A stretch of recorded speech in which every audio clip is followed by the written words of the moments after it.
And I named this, Behold a Pale Horse, from chapter 13 of the book of Revelations. The fourth horse, the fourth horseman of the apocalypse is the pale horse. And I looked, and behold a pale horse, and his name that sat upon him was Death.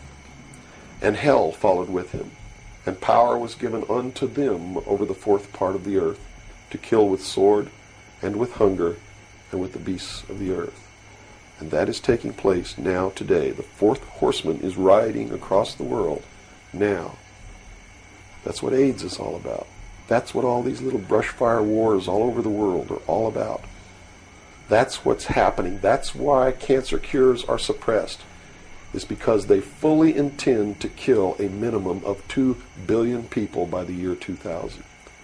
AIDS is an invention of man. It is not a natural disease, and it has been implemented and placed into the population as a population control. And when they did it, they had the cure before they did it. Mm-hmm. And when they've deemed that enough people have died or been killed, they will say, we have a cure for AIDS. And everybody will be called to report to some place to get an inoculation, which is going to do two things. One, it's going to stop AIDS in its tracks. And number two, it's going to implant a device which will be able to be used to track each individual person and maybe even to control those people. And that's what the pet implant program is all about. It's not about finding lost pets. They don't give a damn about pets, and they would never put a satellite in orbit to find a lost pet, but yet there's a satellite up there that they're using to find pets that have been implanted with these devices. They're testing this program on pets that's going to be used in human beings. And in the Los Angeles Times in 1989, they ran an article. It was 10 forecasts for the coming decade, was the title of the article. I have a copy of it in my research center.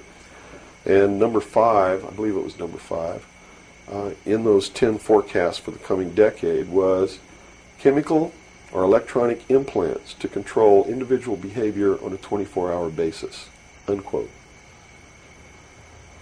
So it's not hidden at all. It's there for anybody who wants to look. But nobody's looking. Nobody's looking.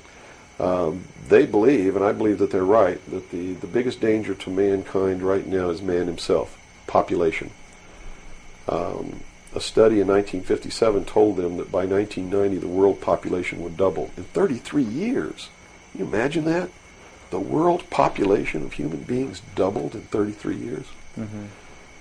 And they knew that it's an exponential doubling throughout history. Every time it's doubled, the interval has gotten shorter. So that was 33 years. The next doubling will take place in approximately 28 years. The next one after that, approximately 24 years. Can you imagine if the world population doubles again in 28 years from 1990? In other words, in the year 2018, the world population doubles. And we're having problems with food supplies and timber and clean water and clean air now.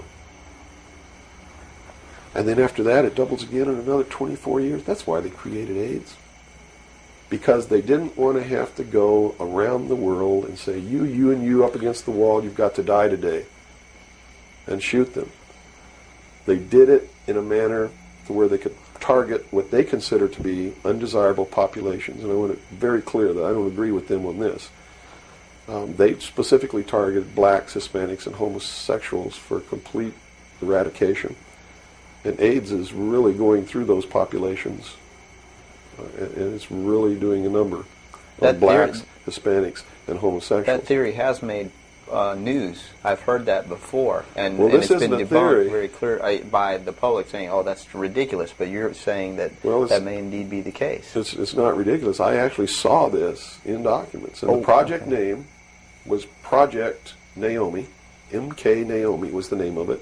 It was a CIA project. The AIDS, whatever causes AIDS, whatever that turns out to be, according to those documents, was developed at Fort Detrick, Maryland, under a CIA project called MK NAOMI.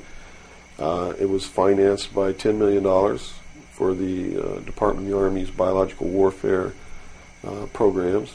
It was carried out, supervised by the CIA, carried out by scientists who worked for the Special Operations Division of the Department of Defense. And it's doing its job.